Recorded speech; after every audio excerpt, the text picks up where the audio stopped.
देखिए, हम आपसे कहना चाहते हैं और आपके माध्यम से आपके चैनल से कहना चाहते हैं और आपके चैनल के माध्यम से भारत की जनता से कहना चाहते हैं कि मोदी जी ने जब धमकी दी थी कि टैरिफ लगा देंगे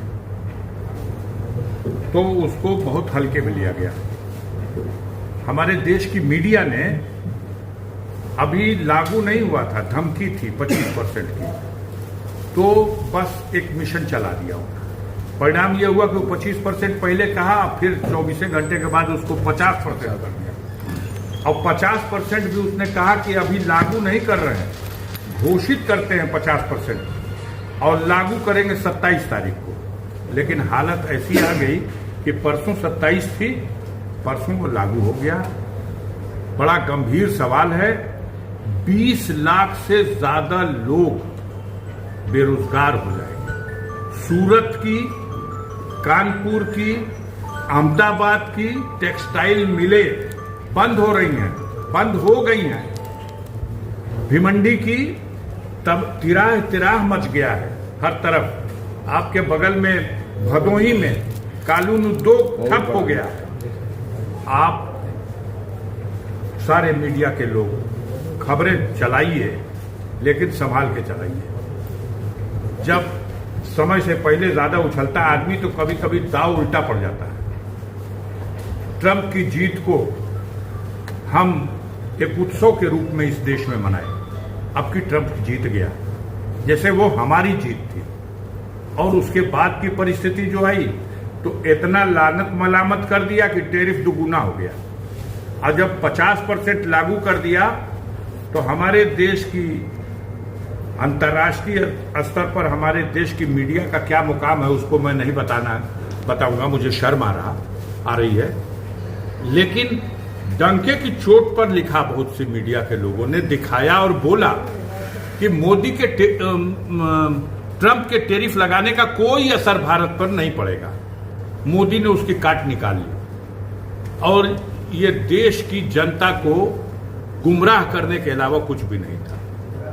कोई काट नहीं निकली, उसका असर नहीं पड़ेगा ये कहना एक कोरी बकवास थी। असर पड़ा है, नुकसान उठाना पड़ रहा है। ऐसे हालात के लिए आज देश में बाजारों में ऐसे ही रौनक खत्म है और इस टैरिफ की मार से अब 2 ही मिनट में हम ट्रंप की जय बोलते हैं और 2 ही मिनट में हम ट्रंप को दुनिया की लानत मलामत भी करते हैं। तो आज कुल मिलाकर के जिस वजह से वो पीछे पड़ा है, पार्लियामेंट चल रहा था जब हमने एक बयान दिया था, मीडिया के लोग अजीब अजीब सवाल करते हैं। हमने यही कहा था कि सारा देश मोदी जी और सरकार के पीछे खड़ा था, सारा संपूर्ण विपक्ष खड़ा था जब वहां घटना हुई पहलगाम में। तो इसका मुंहतोड़ जवाब दिया जाए। जवाब दिया गया। जवाब देने के बाद आगाज तो अच्छा था, लेकिन जो उसकी समाप्ति हुई है वो इतनी बुरी थी कि शर्मिंदगी का एहसास हुआ कि ट्रंप ने अमेरिका में बैठ के ऐलान कर दिया कि हमने सीज फायर करा दिया और उसके घंटों बाद पाकिस्तान और इंडिया के लोगों ने भी यह स्वीकार किया कि हाँ, युद्ध बंदी हो गई और सीज फायर हो गया। आज वो ट्रंप हमारे देश के प्रधानमंत्री पब्लिक मीटिंग में जाके कह रहे हैं कि ट्रंप का फोन आया था कि वापस जा रहे हो तो हमारे यहाँ चाय पी के चले जाओ, लेकिन हमने कहा नहीं, मेरा प्रोग्राम है, मैं रुकूंगा नहीं। और उसके बाद फिर दूसरे दिन वो आया और दूसरे दिन यही नहीं आया कि मैंने बंद कराया, ये भी कहने आ गया कि 5 फाइटर जेट गिरे हैं। आखिर वो हाथ धो के पीछे क्यों पड़ा है? क्यों इस तरह से भारत को अपमानित कर रहा है? रोज वो टैरिफ लगा करके और भारत के लिए और प्रधानमंत्री के लिए क्यों इतना आक्रामक, क्यों इस तरह की? अगर उसके जवाब नहीं दिए जाएंगे तब तो जो आम चर्चा है कि अडानी जी का मामला वहां पानी मर गया है, इनके खिलाफ कोई मामला दर्ज कर लिया गया है, उनका सम्मन भारत सरकार को भेज दिया गया है और अडानी जी को बचाने के लिए अब हमारे मुंह से आवाज नहीं निकल रही है और वो मनमानी करता जा रहा है। देश अवाक है। आज ट्रंप ने जो रोल प्ले किया, एक दिन तो पगलाना तो यहां तक बोल दिया कि पाकिस्तान में तेल मिल गया है और हमने उससे एग्रीमेंट कर लिया और आने वाले दिनों में कौन ठीक है कि भारत को भी तेल खरीदना पड़े पाकिस्तान से। अब पता नहीं आपने सुना ये खबर या नहीं सुना। तो जब वो इस सीमा तक हमको लखेद रहा है तो हमको भी अपनी पॉलिसी को तय करना चाहिए और उसका मुंहतोड़ जवाब देना चाहिए। भारत की जो विदेश नीति है उसमें कहीं ना कहीं हम विफल हो रहे हैं। एक भी दुनिया का देश ऐसा नहीं है जो खुल्लम खुल्ला भारत के पक्ष में खड़ा होके और ठोक करके बोल दे। इसराइल और ईरान के सवाल पर भी हमारी नीति ऐसी है कि हम वैसे तो शो करते हैं, हमारी मीडिया खबरें चलाती है कि हम इसराइल का समर्थन कर रहे हैं।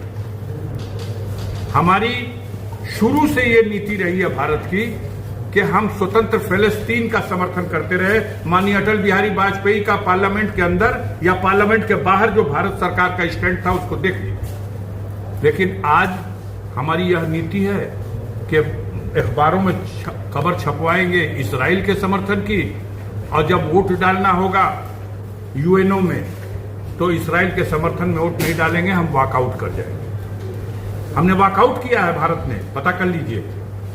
तो न हम ईरान के रहे और न हम इजराइल के रहे और बाकी दुनिया में श्रीलंका हो, बांग्लादेश हो, नेपाल हो, भूटान हो, इकन्नी, दुअन्नी, अठन्नी जितने भी छोटे बड़े देश हैं, कोई भी खुल्लम खुल्ला भारत के साथ कोई बात करने का। अब रूस से भी हम बतियाते हैं, दुगल तेल उनका ले रहे हैं। सबसे इंपॉर्टेंट बात है, सुनिए, दिखाइएगा या मत दिखाइएगा,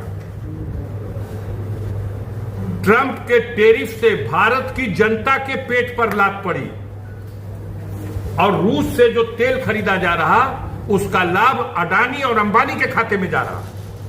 वो भारत सरकार को उसका लाभ नहीं मिल रहा, भारत की जनता को उसका लाभ नहीं मिल रहा। हम सस्ता तेल अडानी और अंबानी को दिला रहे हैं। विषय यहां आकर के खड़ा है। इसलिए इस गंभीर विषय पर हमारे मीडिया के भाई बड़ी जल्दी से, आज हम जापान गए हैं, कल हम मुल्तान गए हैं, दौड़िए,